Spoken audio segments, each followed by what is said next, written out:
आपके शहर में यहाँ पर अपने क्या नाम था जो वहां से अफ्रीका से आए थे उस बादशाह का, मलिकंबर का वो नहीं है, वफ नहीं रहा वो, उनकी समाधि। हाँ नहीं रही, वफ नहीं रहा वो।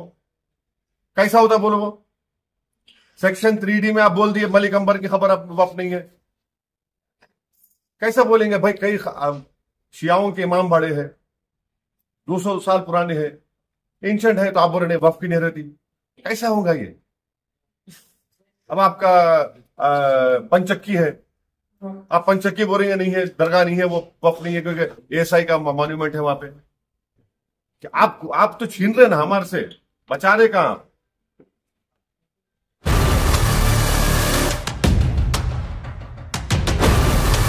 जो टीवी पर नहीं दिखाया जाता वो दिखाते हैं हम, देश से लेकर शहर तक। हर पल की खबर, शहर का सबसे तेज न्यूज नेटवर्क औरंगाबाद तक। शहर की अपडेट्स के लिए सब्सक्राइब कीजिए औरंगाबाद तक।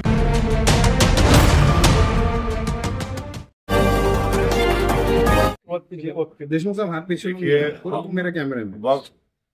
मैं यहाँ पर all India Muslim personal law board ने कल परभनी में जो हमारे पूरे मुल्क में इस वक्त अमेंडमेंट एक्ट के खिलाफ जो एक प्रोटेस्ट का ऐलान all India Muslim personal law board ने किया, कल हमारी बहुत कामयाब पब्लिक प्रोटेस्ट मीटिंग हुई परभनी में, और इसीलिए हम यहाँ पर औरंगाबाद भी आए थे आपसे उनसे मिलने के लिए। अब आपको सवाल है तो पूछिए, और पूरा तफसील प्रोटेस्ट का प्रोग्राम जनरल सेक्रेटरी साहब आसिफ रसूल साहब आपको बताएंगे। ये जो भारत पाकिस्तान का जो मसला चल रहा है, युद्ध होने के कगार तक सब आ चुका है, क्या भूमिका है? नहीं देखिए, ऐसा मत बोला करिए आप और हम जाके युद्ध नहीं लड़ने वाले, वो सरकार तय करेगी, और हमको ऐसा लूज टॉक नहीं करनी चाहिए, गवर्नमेंट तय करेगी। मगर हमारा एक ही गवर्नमेंट से डिमांड है कि ये जो मोदी सरकार की जो डिटेरेंस पॉलिसी है उसको दोबारा उनको देखने की जरूरत है, क्योंकि सर्जिकल स्ट्राइक हुआ और फिर बालाकोट हुआ, और देश को ये बताया गया था कि अब इसके बाद ये लोग इस तरह की हरकत नहीं करेंगे, मगर फिर कर रहे हैं। और रीसी एक मुकाम है वैष्णो देवी के पास, पिछले साल जुलाई में 60 टूरिस्ट को मारे थे वहां पे। तो ये डिटेरेंस पॉलिसी देखने की जरूरत है। और ऑल पार्टी मीटिंग में पूरे अपोजिशन ने गवर्नमेंट को कहा कि आप एक्शन लीजिए, जो आप सही समझते हम सपोर्ट करेंगे, ताकि मरने वाले परिवारों से इंसाफ हो सके और ये दोबारा ऐसी हरकत नहीं होना। तो हम लोग तो पूरा गवर्नमेंट को सपोर्ट करें, वो क्या एक्शन लेंगे वो गवर्नमेंट बताएगी, हमको नहीं मालूम, आपको मालूम, गवर्नमेंट तय करेगी। मगर हमारा मानना यह है कि पाकिस्तान में ये मौजूद है, ये टेररिस्ट, उनको वहीं से सपोर्ट किया जाता, उनको तैयार किया था, फाइनेंस किया जाता, और अनफॉर्चुनेटली वो बॉर्डर क्रॉस कर किया है, पहलगाम तक आ गए। तो और चाहे 26/11 का हो, पाकिस्तान से आए थे, उस वक्त भी वो लोग डिनाई किए, पहले दम नहीं किए, और जब अजमल कसब पकड़ा गया तो उनको एक्सेप्ट करना पड़ा। तो अब गवर्नमेंट क्या एक्शन लेगी वो गवर्नमेंट के ऊपर है, गवर्नमेंट वो तय करेगी, हम तो नहीं बोल सकते। मगर इसके खिलाफ तो हम, ये हमारा मानना ये है कि ऐसे टेररिज्म को रोकने की जरूरत है और सख्त कार्रवाई करने की जरूरत है, क्योंकि कोई भी, आपको तो पहले किसी को जान लेने का इख्तियार नहीं है, दूसरा आप हमारे वतन में आकर आप जो इनोसेंट टूरिस्ट हैं उनका समुदाय पूछकर, उनका रिलीजन पूछकर उनको गोली मारना, ये बदतरीन हरकत है ये। और पाकिस्तान इन चीजों को रोकना जरूरी है। पाकिस्तान ये समझना जरूरी है कि आप किस देश के खिलाफ ये कार्रवाई कर रहे हैं। उनका जो एनुअल बजट है, हमारी मिनिस्ट्री ऑफ डिफेंस का बजट उससे बढ़ के है, और वो लोग जो है भारत से उनका टाइम आधा घंटा पीछे है। उन्होंने आधा घंटा पीछे नहीं है, उन्होंने 30 साल पीछे है भारत से। और वहां के जो पॉलिटिशियन जो ये क्या बोलते हैं, बड़बड़ापन बोलते हैं ना, ये बकबक कर रहे हैं ना, मत करो ऐसा। आप ये ठीक नहीं है। आपके घर में आप इन शैतानों को पाल रहे हैं। आपके पास बलूचिस्तान का मसला है, आपका टीटीपी का मसला है, आप उसको देखो। आप क्या बना सकते वहां पे? दवाएं नहीं बना सकते, मलेरिया की दवा नहीं बना सकते तुम? क्या बात कर रहे हैं आप? तो ये इस तरह के जो बातें कर रहे हैं ठीक नहीं है। इसमें जो सवाल है, सिंधु का पानी हाँ? सिंधु नदी का पानी जो है रोकने का निर्णय भारत सरकार ने लिया, उसको उत्तर दिया कि हम बम डाल देंगे जो भुट्टो है वो। दोनों मुद्दों को कैसे करेंगे? देखिए, वो उन्होंने जो है अभी अभी अभी राजनीति में आए हैं, उनको ये सोचना पड़ेगा कि उनकी अम्मा को किसने मारा। टेररिज्म भी तो मारी ना उनकी वालदा उनकी। उनको अगर वो समझ में नहीं आ रहा तो क्या समझाएंगे उनको भी? भाई, जिसकी माँ को उसी के होम ग्रोन टेररिस्ट ने मार दिया तो वो बात समझो ना तुम। आपकी माँ को जो गोली मारा तो टेररिज्म है, और हमारे बेटियों को, माओ को जो मारे टेररिज्म नहीं है क्या वो? तो उनको समझने की जरूरत है बात को। तो जहां तक इंडस वाटर ट्रीटी का सवाल है, देखिए ये वर्ल्ड बैंक ने एग्रीमेंट करा था 1960 में, मगर अब गवर्नमेंट डिसीजन लिया, ठीक है, मगर अब पानी कहाँ रखेंगे? पानी कहाँ रखते भाई? पानी रखने की जगह भी तो ना अपने को। तो हमको वो पानी स्टोरेज की जगह बनाना पड़ेगा, पर पानी तो जाना पड़ेगा।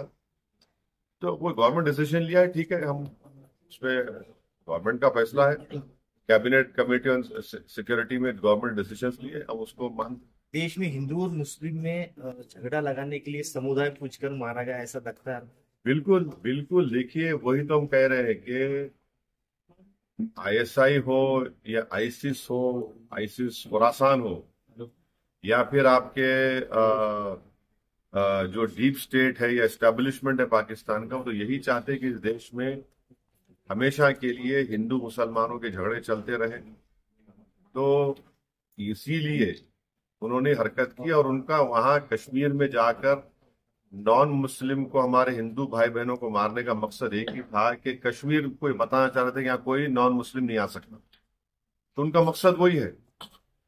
तो हम पूरे देशवासियों से अपील कर रहे हैं कि आप ऐसे वक्त पे, अपनी पॉलिटिकल डिफरेंसेस होंगे, मगर आप उन लोगों को कामयाब होने मत दीजिए जो इस देश को कमजोर करना चाहते हैं, इसकी यूनिटी को कमजोर करने करके। कश्मीर पर जैसा कि नाम लेकर मारा गया, कहा जा रहा है, तो उसी तरह से अब मुल्क में हिंदू मुस्लिम किया जा रहा है। बीजेपी लीडरान जो है तो नाम लेकर पूछ कर मार रहे हैं। दादर का वाकया सामने आया। तो ठीक है, वो जो कर रहे हैं गलत कर रहे हैं, वो लोग मुल्क के मुफाद में काम नहीं कर रहे, हम उसका मजम्मत करते, कंडेम करते हैं।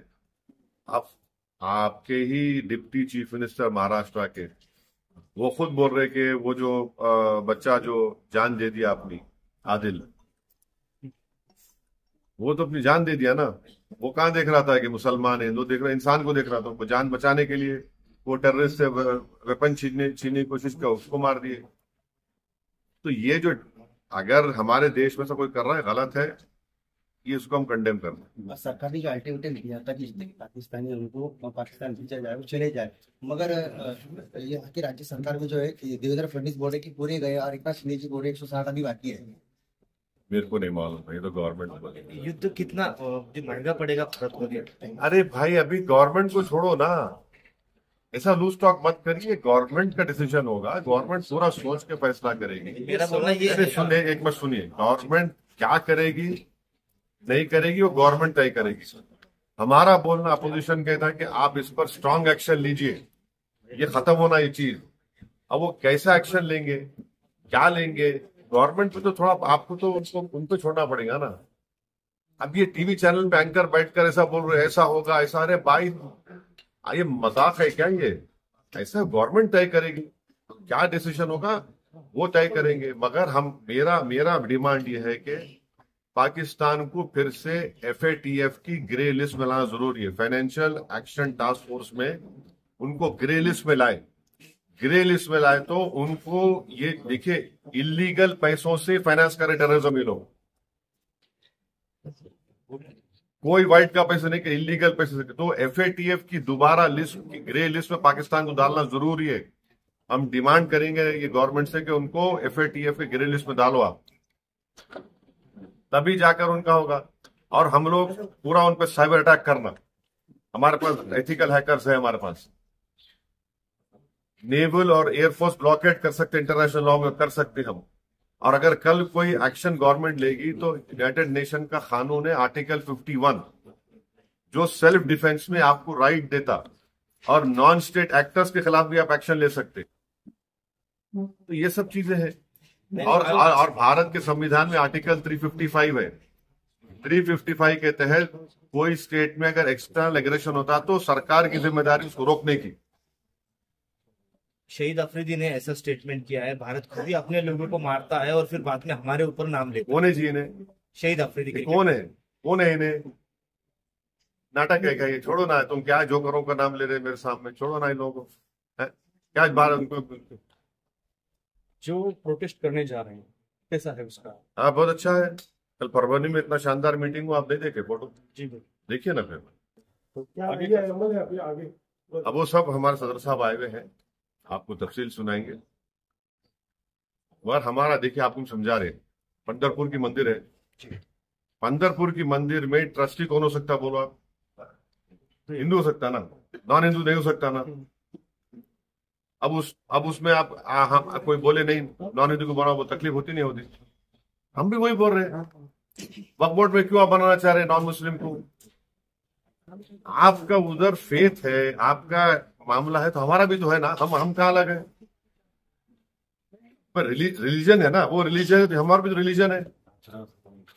आप पंढरपुर में अगर नॉन हिंदू को नहीं बना सकते तो वक्फ बोर्ड में कैसे बनाएंगे आप दो को? क्या पूरा मेजोरिटी बना सकते? क्या बोलो आप? लेकिन बनाया नहीं जाता, लेकिन प्रावधान तो है, बन भी सकता। अरे क्या बन सके, कानूनी बंदी तो नहीं है। सुनिए देखिए, आपको नहीं मालूम, मैंडेटरी 2 को बनाने का है और दूसरे सेक्शन में रिलीजन न्यूट्रल है, तो पढ़ के भी बना सकते हो लोग। 2 को तो मैंडेटरी बना ही नहीं, बना है नॉन मुस्लिम को, कैसे बनाएंगे आप? भाई मेरा आर्टिकल 26 के तहत मेरे को ये राइट है कि मैं अपने पसंद के रिलीजियस चैरिटेबल इंस्टीट्यूट को कायम करो, और वक्फ प्योर रिलीजियस इंस्टीट्यूशन है और हम उसको कायम करें। उसको एडमिनिस्टर करने का राइट आर्टिकल 26 मेरे को दे रहा है। मूवेबल इमूवेबल प्रॉपर्टीज लेने का राइट मुझे आर्टिकल 26 दे रहा है। आर्टिकल 14 का वायलेशन नहीं है कि आप वहां पे कर रहे और मेरे को बोल रहे ऐसा करो। आर्टिकल 15 का वायलेशन है, फ्रीडम ऑफ रिलीजन का वायलेशन है आर्टिकल 25 का। ऐसा कैसे होगा बताइए आप? और एक बात बताइए ना, आप लोग पूछते क्यों नहीं? आप लोग मीडिया वाले डर रहे कहीं को, मेरे को समझ नहीं आ रहा। महाराष्ट्र के ये कानून से भारत का सबसे बड़ा दौलतमंद जो आदमी है, जो खोजाओं के यतीम खाने पे अपना महल बना लिया, सेक्शन 2C के तहत वो मालिक बन गया आज की तारीख में। नरेंद्र मोदी ने जो कानून बनाया, सेक्शन 2C पढ़ो आप, any trust form before this act and after this act will not be Waqf property. क्यों? और आगा खानी को क्यों लेके आए? आगा खानियों से मोहब्बत पे यहाँ पे नहीं लेके आए। अगर आगा खानियों की मोहब्बत पे लेके आते तो नरेंद्र मोदी जाके जकिया जाफरी से मिलते थे। वो आगा खानी है। ईसान जाफरी को काट के उनके जिस्म को जला दिया गया था। आगा खानियों को इसलिए लेके आए ताकि वो जो ट्रस्ट से जमीन खरीदे, यतीम खाने खरीदे, उसको लीगलाइज करना। आप मेरे को बताओ, बीजेपी के पैम्फलेट में लिखा हुआ है कि 70% वक्फ प्रॉपर्टीज पे इंक्रोचमेंट हो गया। अगर 70% है तो आप लिमिटेशन एक्ट अप्लाई करके उनको ओनर क्यों बना रहे? आप ओनर बना रहे ना उनको। आप देखो उनका पैम्फलेट पढ़े आप लोग, एक 4 पेज का, एक 15 पेज का एक बुकलेट, बकवास लिखे रहे उसमें, खुद अपने आप को वो कर रहे, कॉन्ट्रडिक्ट कर रहे। लिमिटेशन एक्ट का मतलब क्या है? 12 साल जो वहां पे बैठा हुआ है इंक्रोचमेंट करके, उसको आप मालिक बना दिए। आज मालिक बन गया वो। इवैक्यू वक्फ प्रॉपर्टीज है, इवैक्यू वक्फ प्रॉपर्टीज को आप निकाल के गवर्नमेंट कस्टडी में दे दिए, तो वक्फ बोर्ड का नुकसान हो गया ना। आप बोल रहे कि वक्फ वाल औलाद में बच्चों का शेयर मार के नहीं देना। क्या आज हमारे भारत में हिंदू धर्म में अगर सेल्फ एक्वायर्ड प्रॉपर्टी होती है तो आप किसी को भी अपने, अगर आपके 2 बच्चे हैं तो आप किसी एक को पूरा दे सकते या मोहल्ले में किसी को दे सकते, मगर इस्लाम में हम 1/3 से बढ़ के नहीं दे सकते अपने बच्चों में से किसी को भी। विल पावर आपको है, और हम अगर मैं अल्लाह के नाम पे दे रहा हूं।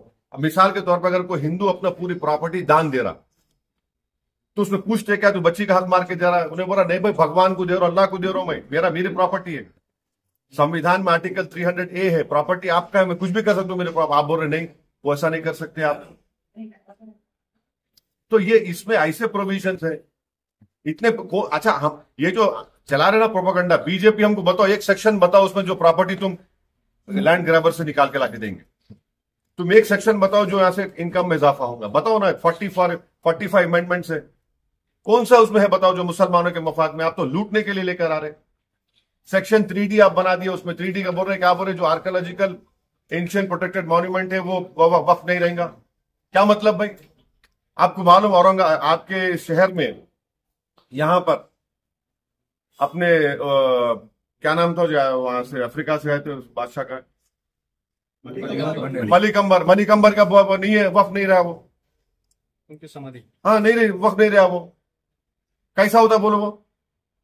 सेक्शन 3D में आप बोल दिए मणिकंबर की खबर अब वक्फ नहीं है, कैसा बोलेंगे भाई? कई शियाओं के इमाम बड़े हैं, 200 साल पुराने हैं, एंशंट है, तो आप बोल रहे वक्फ की नहीं रहती, कैसा होगा ये? अब आपका पंचक्की है, आप पंचक्की बोलेंगे नहीं है, दरगाह नहीं है, वो वक्फ नहीं है क्योंकि एएसआई का मॉन्यूमेंट है वहां पे। आप तो छीन रहे ना हमारे से, बचा रहे कहां? कौन सा सेक्शन है बताओ आप बोल रहे कि 6 महीने के अंदर पूरा पोर्टल पे चढ़ाओ, कैसे चढ़ाओ? 6 महीने में बोलो आप, जो नहीं चढ़ाए वो वक्फ नहीं रहेगा। एक दूसरा मसला है, एनसीए ERT के अंदर से जो 7वीं की कक्षा में अभी बस